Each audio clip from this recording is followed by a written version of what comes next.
With that, General McKenzie, sir, thank you for joining us today. Do you hear us okay? I can hear and see you fine, and I'm ready to begin.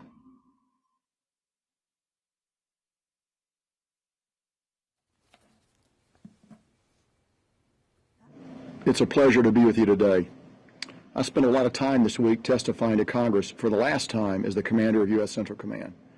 It's an important duty to enable congressional oversight, and I also wanted to make sure I had one last time to meet with all of you. I can't thank you enough for the important function all of you provide to hold our leaders accountable, including me, to preserve freedom, and to ultimately make us a stronger nation. As Winston Churchill once said, a free press is the unsleeping guardian of every other right that free men prize. It is the most dangerous foe of tyranny. When men have the habit of liberty, the press will continue to be the vigilant guardian of the rights of the ordinary citizen. While I won't be commenting directly on the situation in Ukraine today, I will say that it's clear to me that the decline of a free and open press in Russia has contributed to Russia's unfortunate drift into authoritarianism and the recent decision to invade Ukraine. It's clear that I don't always agree with every story you have ever written about U.S. Central Command and its operations over the past 3 years. I still very much appreciate your efforts to document and report out our activities to the American public. As this is likely my last briefing here, I did want to take a moment to provide some perspective on my tenure as a CENTCOM commander. I took command shortly after the defeat of the so-called caliphate and the end of its ability to hold territory in Iraq and Syria. I think we've had success in advancing the enduring defeat of ISIS as our partners, with our support, have continued to get better at operating independently to root out and pressure the remaining holdouts of ISIS. The Iraqis in particular are doing the fighting themselves now, as we have transitioned from a combat operation to a solely advice and assist mission in Iraq. Their ability to operate independently has continued to improve, and we have a strong relationship with their security forces. In Syria, the SDF, with our support, continues to root out pockets of ISIS, hold ISIS prisoners, and administer the IDP camps. As you saw with the recent attack on the Hasaka prison, remnants of ISIS remain both in Iraq and Syria, but our partners in both countries continue to do the fighting. We have also successfully executed 2 long-range raids in Syria against successive leaders of ISIS, which resulted in both of their deaths. These missions were important blows to the long-term viability of ISIS, and they demonstrate our continued commitment to the destruction of violent extremist organizations that threaten the homeland. One area in Syria that I wish we had been more successful in is in motivating international partners to repatriate ISIS prisoners from their countries. It's a burden that the SDF have primarily dealt with on their own, and the only long-term solution actually is repatriation. We also need to reintegrate thousands of IDPs, many of whom are family members of ISIS fighters. We need to get them back into their communities in order to prevent vulnerable children from being indoctrinated into the ISIS ideology. And if we don't do that, we're going to face ISIS 2.0 down the road. Of course, a long-term political solution to the civil war in Syria that accommodates all stakeholders would be helpful. And that would be key to preventing the return in the long term of ISIS. I continue to see Iran as the greatest threat to regional security and stability. They furnish weapons, support, and direction to proxies across the region who engage in acts of terror and undermine local governments, all advancing Iranian interests. Iran's ballistic missile threat has continued to advance and expand with greater ranges and accuracy. CENTCOM has continued to watch Iran and its proxies as we act as a deterrent to Iranian attacks on U.S. interests. I will say that our partners across the region fully recognize the Iranian ballistic missile threat, and that does actually provide some opportunities for the United States to advance regional cooperation in the area of air defense. CENTCOM has focused on operationalizing the Abraham Accords as we brought Israel into our area of operations, and missile defense is one area of cooperation that all our partners understand. They all understand it's particularly important when you consider the threat that Iranian missiles pose. While it continues to be nascent at this time, we have seen a willingness of traditional regional partners to work together in exercises with the Israeli Defense Force. Air defense is an excellent opportunity for cooperation because improving regional missile defense can begin with the sharing of information, which doesn't require any nation to approve the stationing of foreign forces on their territory. My hope is that this cooperation will continue to advance in the years to come. On Afghanistan, the collapse of the Afghan government was not the result we desired when we began our withdrawal. That said, the courage and hard work of several thousand service members under difficult and dangerous conditions, which allowed the evacuation of 124,000 U.S. partner and Afghan nationals, is something the nation can be very proud of. It came at the terrible cost of 13 U.S. service members and over 100 Afghan civilians killed. And that is a loss that I will deeply regret, and I will regret it for the rest of my life. We owe these heroes our gratitude. My final thought is that the security and stability of the CENTCOM region remains a vital national interest for the United States. It's a place with 3 of the world's most important maritime choke points, through which a large percentage of the world's global commerce transits, and of course an even larger percentage of the world's energy-related commerce. We remain the partner of choice in this region. Even as we adjust our posture and deployments to account for new global challenges, we still have many friends in this region who look to us for assurance and security. And with that, I'll now take your questions.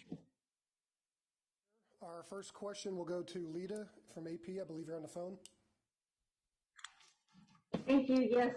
Good morning, General, and thank you for doing this. And also, I think from a lot of us, thank you for engaging with us and including taking us on trips. So we greatly appreciate the access we've had.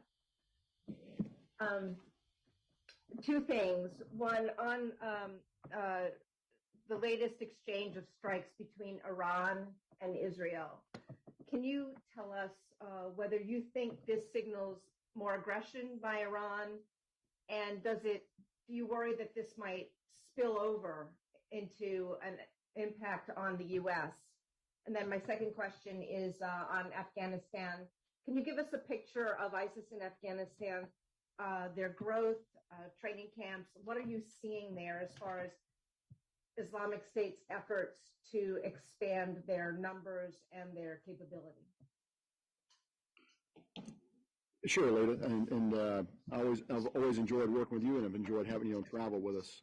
Let me actually take these questions in reverse order and begin with Afghanistan, and I'll begin with ISIS. So we assess probably a couple thousand, more or less, ISIS fighters in Afghanistan. Of course, when the Taliban opened Pul-e-Charkhi and Parwan prisons, that infused new talent and new energy into ISIS. And so they're now reaping the result of that very short-sighted decision. So ISIS is, as you know, committed to attacking the United States. They aspire to do that. They're going to continue to try to do that. The Taliban has in the past conducted operations against ISIS. And we're now coming into the traditional fighting season. Some high-profile attacks have been carried out by ISIS, and even include targets in the Kabul Bowl area, as you know, over the last few months. So I think the Taliban will try to take operations to limit ISIS. It'll be interesting to see if they're able to do it, because ISIS is going to be a tough target. There are more of them than there have been in the past. You know, they are recruiting, and so I think that's going to be a challenge for the Taliban, although my assessment is the Taliban will attempt to act vigorously against ISIS. I think al-Qaeda is another matter. Not nearly so many al-Qaeda fighters, several hundred probably dispersed across Afghanistan. I think the challenge is a little more difficult for the Taliban there because of the cultural relationships, the intermarriages, the linkages of the Taliban to al-Qaeda. And we will watch with great interest to see if the Taliban have done what they said they'd do, which is prevent ISIS or prevent al-Qaeda from conducting external operations and limiting what they're doing. We're watching closely, and we'll see if they actually do what they said they were going to do in the past. I will watch that with great interest. You asked about Iran and Israel. So I think it's obvious that Israel is going to take steps to defend itself when it's confronted with Iranian actions. And of course, Iran is dedicated to the destruction of Israel. That's a matter of public record. They've said that many times. I do worry about these exchanges between Iran and Israel, because many times our forces are at risk, whether we're in Iraq or in Syria. So that in fact does concern me as we watch these series of exchanges. Thank you, Lita. Okay, our next question here in the room, Mark from Fox. Hey, General, good morning, sir. Congratulations on the retirement. Mark Meredith with Fox News. Picking up with where you just left off, sir, can you talk a little bit about how soon you believe that ISIS-K would try to actually carry out these attacks? Is it something a period of months? Is it, a year away? And then you mentioned the possibility that they may try to go after U.S. targets. Any idea of what a potential target for them would look like? Are we talking about something small but noticeable, something broad, bigger? Anything you can shed light on, sir? Sure, Mark. So it's our assessment, and I testified publicly to it this week. We assessed that ISIS-K has about a 12 to 18-month window to regenerate an external attack capability absent effective CT pressure. And so what do they, and that, by that I mean the ability to carry out an attack in the United States. Difficult to do, they aspire to do it, and we believe that remains one of their very highest priorities. At the same time, of course, they're carrying out, and they have been carrying out attacks across Afghanistan, high-profile attacks against the Taliban. As I've noted, we've seen several of those over the course of the fall and into the winter, and I think those are going to continue. But absent effective pressure, it's going to be. We would expect that the ISIS will continue to regenerate in the ungoverned spaces, principally in eastern Afghanistan, but not exclusively there. And we're going to see them on down the road. Thank you. Next question, Barbara from CNN. I believe you're on the phone. General McKenzie, you have had, of course, quite a good deal of experience with understanding Russian forces in Syria. So I'll limit it to that. Can you give us, as you conclude all of this, your sense recently of those Russian forces in Syria? Do they have frontline equipment? Do they have food? Do they have fuel? Do their commanders look after them? How do are they a top-notch fighting force in Syria? And I know you've also spoken a little bit, but could you regroup for us your latest thoughts about Russian mercenaries in Syria, the extent to which the Russians may be either using Wagner or recruiting in Syria to move into Ukraine? Thank you. Thanks, Barbara. So over the 3 years of my command of CENTCOM, we have generally had a brisk, professional deconfliction relationship with the Russians in Syria. We can always contact them if we have a problem. They'll always pick up the phone, and we feel that we respond in kind to them. So that relationship has been very, very professional. I will tell you that they do have good equipment. I mean, we've seen first echelon fighter aircraft down there. We've seen bombers come in and out of their air base in western Syria. My observation is that writ large, the one thing the Russians don't have, which is sort of the key of the U.S. joint force, is the middle management level, the NCO and staff non-commissioned officer level, that really form the backbone of our military. They're the people that actually ensure things get done, that people are fed properly, that people have a warm place to sleep at night, all of those things. I just don't believe they're as good at that as we are. And you can draw your own larger conclusions, which I'm really not the person to talk about their operations in Ukraine and what it means for their level of small unit training and small unit effectiveness, which I would again note is the pride really of the U.S. military, our ability to have junior leaders execute independently. That is, I think, something that sets us apart from most militaries in the world, and we stress that as a point of emphasis, and we're very proud of it.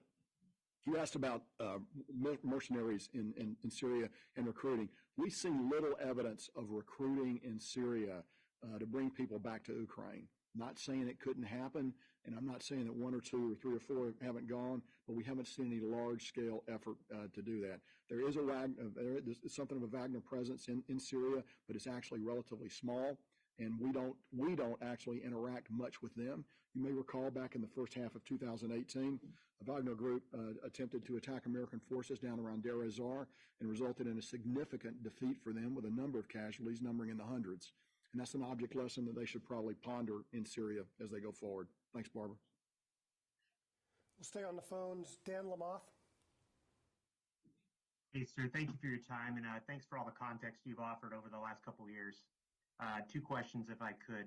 You mentioned at the outset of the briefing your regrets on the loss of the service members in August. I've talked with a number of those families, and I know they're still quite frustrated for understandable reasons.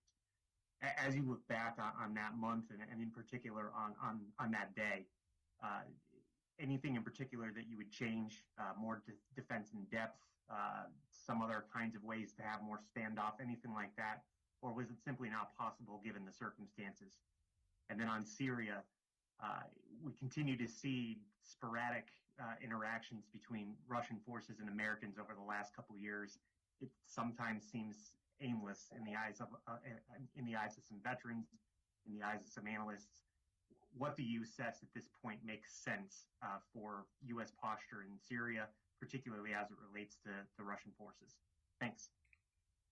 Sure, Dan. So not a day goes by that I don't think about August of last year and the loss of our 11 Marines, one soldier, and one sailor there. I think about it a lot.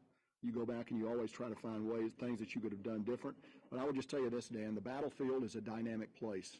It is not a business plan. It is a contest of wills. It's a contest of plans where unpredictability, friction dominate. We stopped a number of attacks. We were not able to stop this attack. I don't know what we could have done that would have prevented this particular attack. I know that we, again, as I said, we stopped other attacks.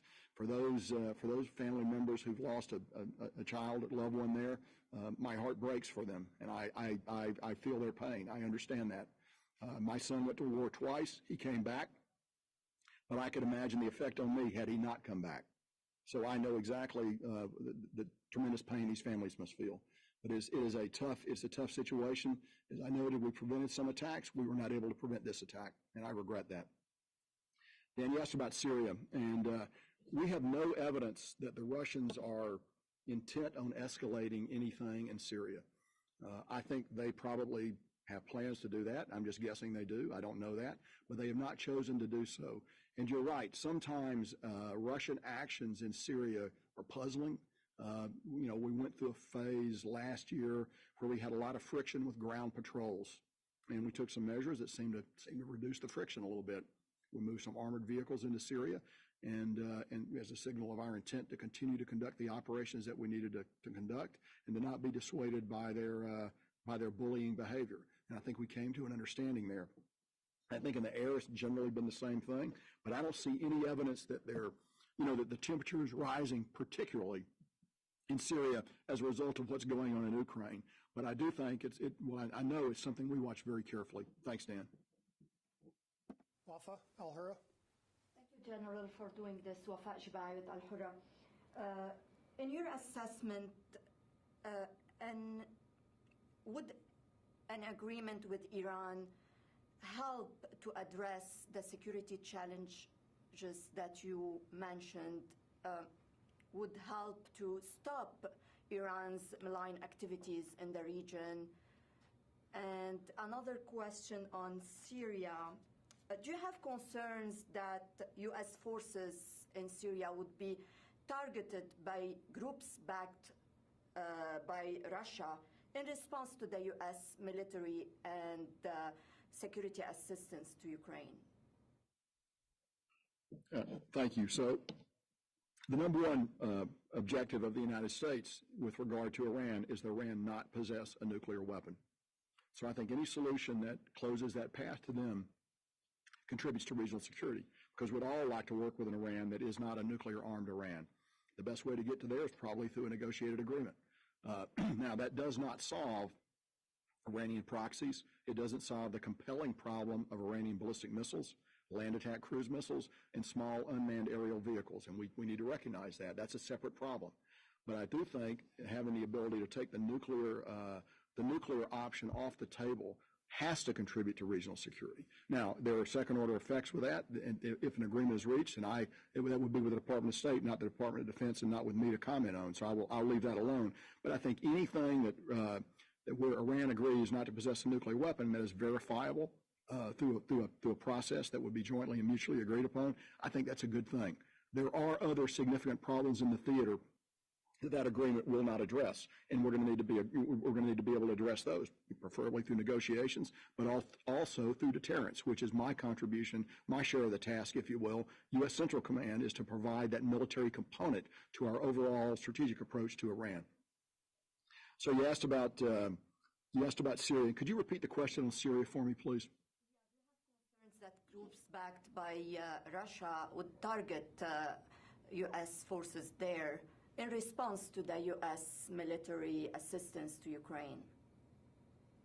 So we examine our force posture every day. I talk to my commanders in my overall commander in Iraq and Syria very frequently about this. I think we're well postured for anything that could happen, and we're prepared for any eventuality. We see no evidence that Russia intends to escalate in Iraq or Syria, but of course we would be prepared for that should that eventuality come about. Thank you. Sylvie, AFP. Hello, sir. I would like also to thank you for all the access you gave us and all the press conferences you gave us. Is there a possibility that some missile defense equipment that could benefit Ukraine directly or indirectly could come from the Middle East? So, Sylvie, first of all, as you know, I live for these press conferences. They're the highlight of my day. Just kidding. I would tell you, I can't. Obviously, there are capabilities that Ukraine could reach out from nations in the Middle East. There's a lot of air defense assets in the Middle East, but I really wouldn't be prepared to go beyond that. And I know that a number of people are looking at ways they can help Ukraine with a variety of air defense systems. And I'll just have to leave it at that. Thank you. We'll go back to the phones. Tara Kopp, Defense One. Hi, thank you for doing this, and just want to echo Sylvie and others' comments. Thank you for talking to us, General, even on days when it was really hard. It's deeply appreciated. I wanted to follow up on Syria questions. Are you getting any sense that Russia is overstretched now because it has gone so far in on Ukraine? Has it affected its ability to influence operations in Syria? It seems like there is possibly the possibility of a ground movement in Syria by any government protesters to try and regain somewhat of what has been lost. And then just to follow up on Barbara's question on the Russian professionalism, besides the NCOs, do you assess that their military in Syria has all of the gear, the food, the logistics support that you would expect, given some of the surprises we've seen in Ukraine? Thank you. Sure. Let me talk about the tempo in Syria. We haven't seen any change really in the force levels in Syria. They go up and down a little bit, but we look at it over the last several years. So we look at it over longitudinally, and we have not seen any significant drawdown of forces in Syria in order to go back to Russia. Over the last 30 days, they've flown aircraft into Syria to do things, mainly look out over the Eastern Med when the Truman and the Charles de Gaulle battle groups were in the Eastern Med, and they've flown those aircraft back to Russia, but they were never permanently based in Syria to begin with. So, that is clearly something that I watch very carefully. I just haven't seen any indication. I would expand that to not only Syria, but also the stands, Tajikistan, where there's a significant Russian presence, and some of the other Central Asian states. We just haven't seen anything yet that would lead us to believe that the Russians are going back. I would just tell you that the standard of care for Russian soldiers is not the standard that we have for service members in the U.S. Central Command AOR. It's just very different, and I would just leave it at that when it comes to how soldiers and airmen are taken care of by the Russians. Over. Louis? Sir, thank you again for these briefings. I echo my colleagues' comments, and I'm glad to hear that you two think it's the highlight of your day. Wanted to ask you two things. One about Syria. The United States military presence there is about ISIS. Where do you see that mission going in the future? And the Russians have been there now for many years. Do you envision that they too will become an enduring presence inside Syria? And at what point does it not become feasible for them to continue on? And following on Wafa's point, do you think that the U.S. will be able, if there is a deal, be able to compartmentalize between Iranian malign activity, should there be a deal, with them keeping with the deal restrictions, if there is a deal? Well, first of all, our principal reason for being in Syria is to continue the fight against ISIS. And we're actually continuing that, by supporting our SDF partners as they do the actual heavy lifting of the fighting. And additionally, supporting our SDF partners as they sit on top of a very large and concerning displaced person population and even more concerning prison population. including over 2,000 hardcore fighters, and we've seen the danger of that as recent as the Hasaka prison break of just a few weeks ago. So I think that probably covers the Syria question. As for what the Russians are doing there, they came in after us, and I think they came in for several reasons. First of all, I think it was opportunism, not grand strategy, because I'm not sure that they're practicing grand strategy. But they came in because we had gone into Syria. It was an opportunity to throw sand in our gearbox. It was an opportunity to prove their relevance on the world stage. It was their opportunity to really give aid and assistance to one of the very few countries in the world that is a client state for Russia, external to the immediate boundary of Russia. So a lot of reasons brought them in. A big one, though, is the naval base on the coastline of Syria. I believe they're going to stay there. As you know, they signed a long-term lease for that. So I think that's a long-term goal of theirs. I think the Russians probably intend to stay there. As to their ability to sustain it over the long term, we'll just have to see if they're able to actually do that. I don't know the answer to that question. But we should remember that they held that naval base through much of the Cold War, and it never posed a particular problem for us. We watch it. I know my good friend Todd Walters over at UCOM, he and his team look at it and what they can do there. So I think the Russians will stay, subject to their ability to, economically, fiscally, and with a force posture, sustain it in the future. And I just don't know how that's going to shake out. Thank you. Go to the phones. Megan Meyer, Military Times. Hi, General McKenzie. I just wanted to ask you a little along the lines of what Louis asked, what the future is for troops on the ground in Syria and Iraq, kind of what the end game is, and, if you guys have thought about the picture of what that looks like when troops are able to leave. Sure. So let me actually begin with Iraq. Iraq, it's a good news story. We're in Iraq at the express invitation of the Iraqi government. They want us to be there. Not only do they want us, they want the NATO mission Iraq to be there, which are our NATO partners. Small but growing effort on the ground in Iraq. So we're there because they want us to be there. It's important to emphasize that point. Look, as we look into the future, any force level adjustment in Iraq is going to be made as a result of consultations with the government of Iraq. We just finished a strategic dialogue a few months ago. We believe that will continue. As you know, Iraq is now in the process of government formation, and I think, so we're watching that with great interest and wish them well. Despite the many roadblocks that are being thrown up by Iranian-based proxy groups, they're proceeding, maybe not the way we would do it, maybe slower than the way we would do it, but nonetheless they're moving forward. In the long term, we would like to have a normalized security cooperation agreement and posture with Iraq. And that would inevitably mean at some point in the future, you're going to look at how many people you got there. And what we want to do in the long term in the fight against ISIS, and this is really an important point, is you want to get to the state where nations and security elements in those nations can deal with a violent extremist threat without without direct support from us. Right now, the Iraqis are doing the fighting. We're still helping them. Over time, you'd like for them to take a larger share of all the enabling that we're doing now.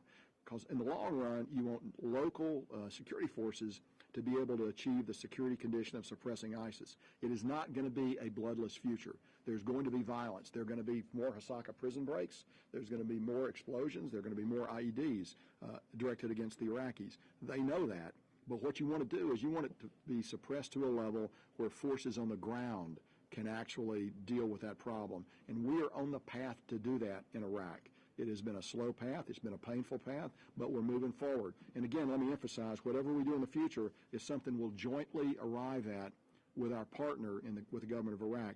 And again, the North Atlantic Treaty Organization, NATO, very significant, important, and growing presence in Iraq. Again, at the explicit request of the Iraqi government. So in Syria, again, our principal task is to complete the defeat of ISIS. We are in support of our SDF partners as they continue that operation, and also as they sit on top of the many displaced persons camps and the prison camps that are there. So there's still work to be done in Syria.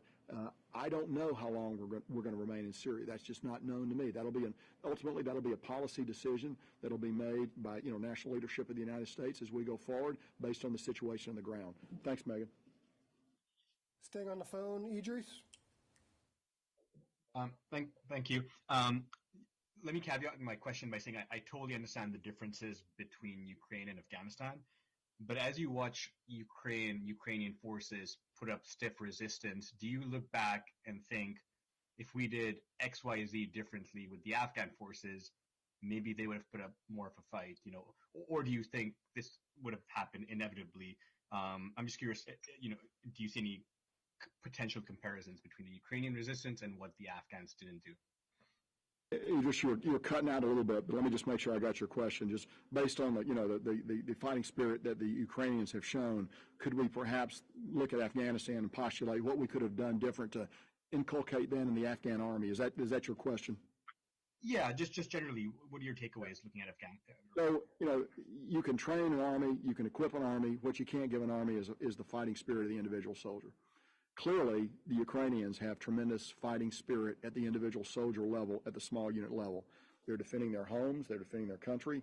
They feel that right is on their sides. We can all make our judgments about how motivated the Russian soldiers appear, and they don't appear, from where I sit at least, to be particularly motivated or particularly engaged in the campaign that they're undertaking.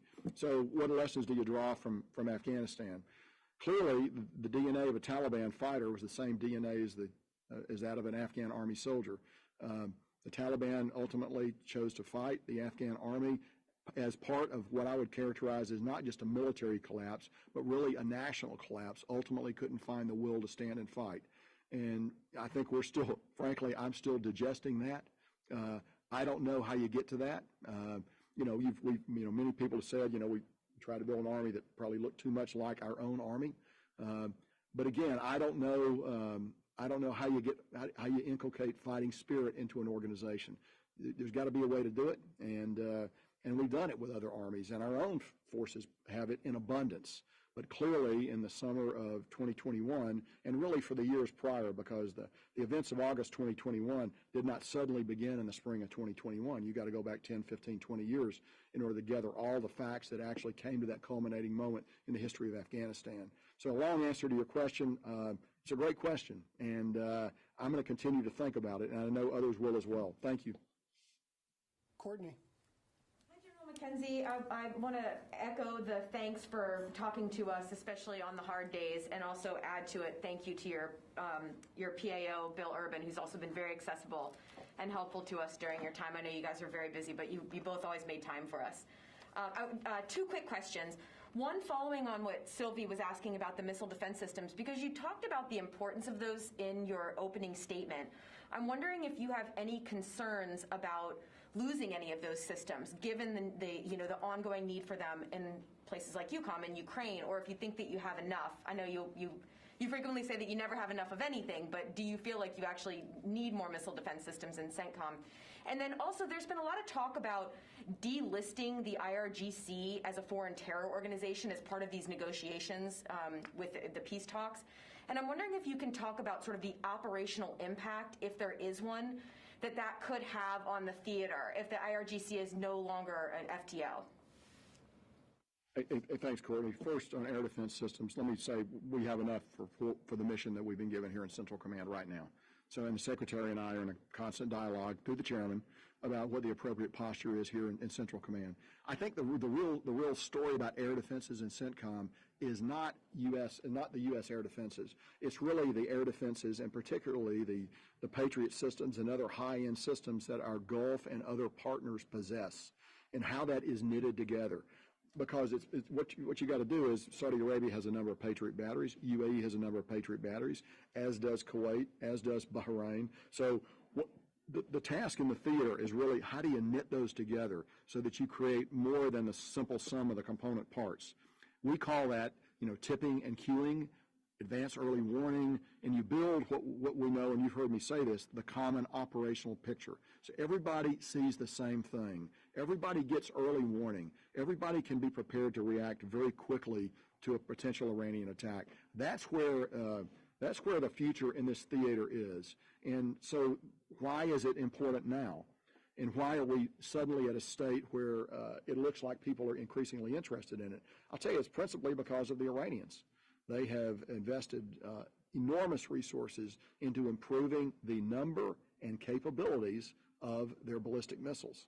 And, in the Al-Assad attack in January of 2020, their missiles hit within tens of meters of the targets they were intended to hit. So you have to respect that capability. And believe me, our partners in the Gulf respect that capability. So nothing focuses the mind, of a nation like an imminent threat just over the horizon with malign intent. So it's not only ballistic missiles, it's also land attack cruise missiles, and it's also unmanned aerial systems. All of those things are now at a greater state of danger than we have ever seen in the Central Command AOR.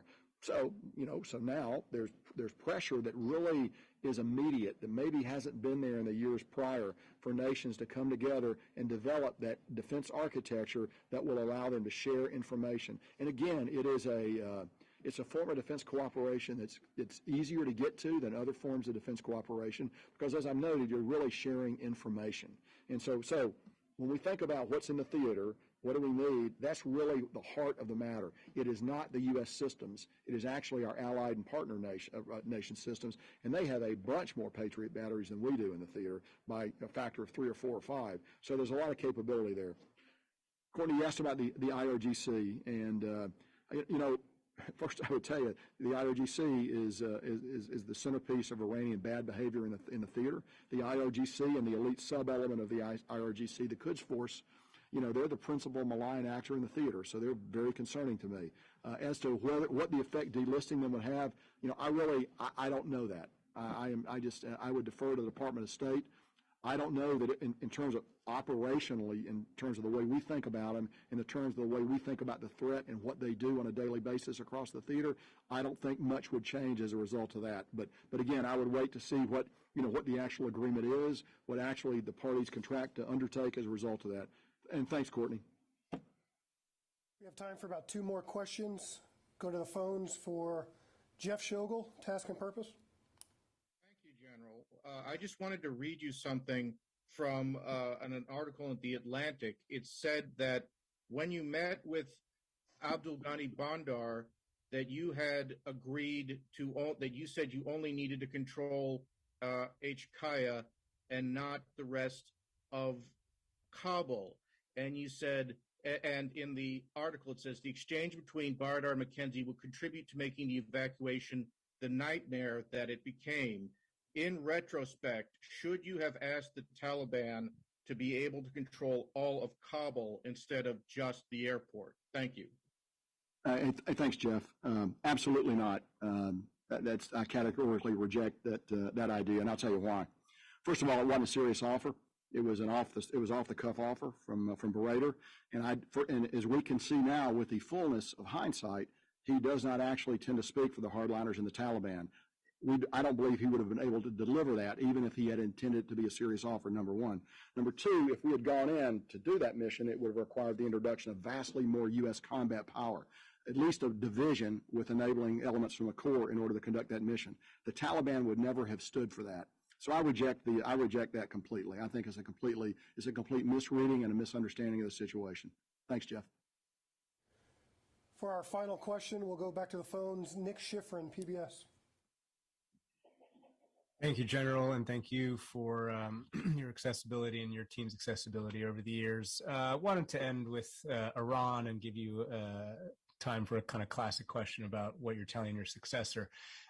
So, Iran, are you seeing any change in Iranian behavior across the theater in these days that appear to be the final days before a possible deal is signed?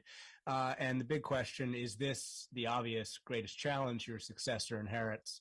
And what's been your advice to him as he begins the job when it comes to Iran? Thanks. Nick, thanks. First of all, my successor is a magnificent Army General Officer, Eric Kurilla. I had the pleasure of working with Eric. He was my Chief of Staff here at Central Command for part of my first year in command here. He knows the theater deeply. He knows the issues deeply, and he's going to be a remarkable leader, and will take CENTCOM on to do even better and more and greater things in the years ahead. So I could not be more pleased with the opportunity to pass the guide on to him here in just a couple of weeks. As for Iran, the point I would make is the Iranians want a couple of things writ large. They want sanctions relief, and I believe they're probably willing to talk about the nuclear issue in order to get to sanctions relief. So that's sort of bucket one. Bucket two, the Iranians want us out of the theater. And for a while, I believe they thought they had and they see the principal, but not the only battleground for that being Iraq. So over the past couple of years, they have worked political solutions to try to eject us that have not panned out for them. So they've turned to kinetic solutions. And the Iranians have believed that they can undertake a certain level of kinetic action against us, and it won't affect the larger negotiations state on state. Now, I'll tell you, over the last 6 months, as you know, we've been attacked a number of times in Syria and Iraq.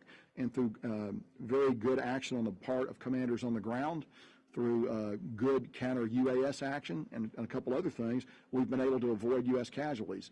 Had U.S. casualties occurred, I think we might be in a very different place right now. But we've been able to avoid that, and we'll continue to use those best practices as we go ahead. But I think Iran wants a deal. We'll see in the next, maybe today, maybe in the next few days, if we're actually going to get a deal there. But they still hold that long-term view of wanting to eject us from the theater. So, having said all of that, as I've noted earlier today in my comments, I think we don't want Iran to have a nuclear weapon. And the best way to get to that is probably through a negotiated solution. That will not solve the other problems of Iranian behavior in the theater. And I don't think anybody in the United States government is blind to that fact. I think everybody knows it.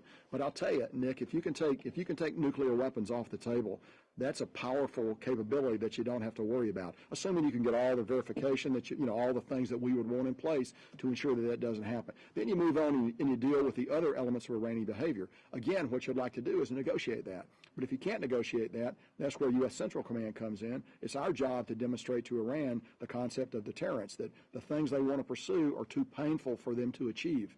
And so we work at that every day. We work at that with force posture. We work at that through our other activities that we carry out across the region. And we have had some success in doing that. Not perfect success. The phrase I use is contested deterrence when we talk about the state of affairs that exists between us and Iran in the theater.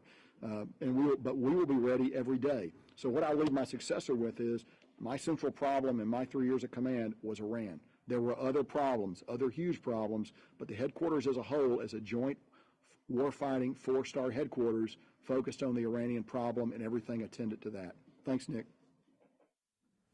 Okay, with that, we're just about out of time. Thank you very much for your time today, sir. It has been an honor working with you and your public affairs team there at CENTCOM.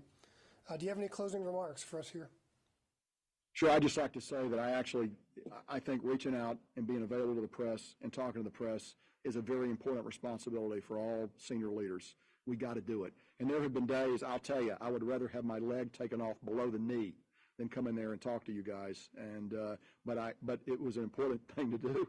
And in the long run, it's better for the country. It's better for everyone if we're accessible to you and we share what information we've got. And I have enjoyed the very professionally rewarding and personally rewarding relationships that I've had with members of the media. You're trying to do your job, and your job is very important, and I support it. Thanks very much. It's been a good opportunity to talk to you today. I wish you all the best, and thanks very much. Out from Tampa. All right, thank you, sir. Ladies and gentlemen, this concludes today's press briefing. Thank you.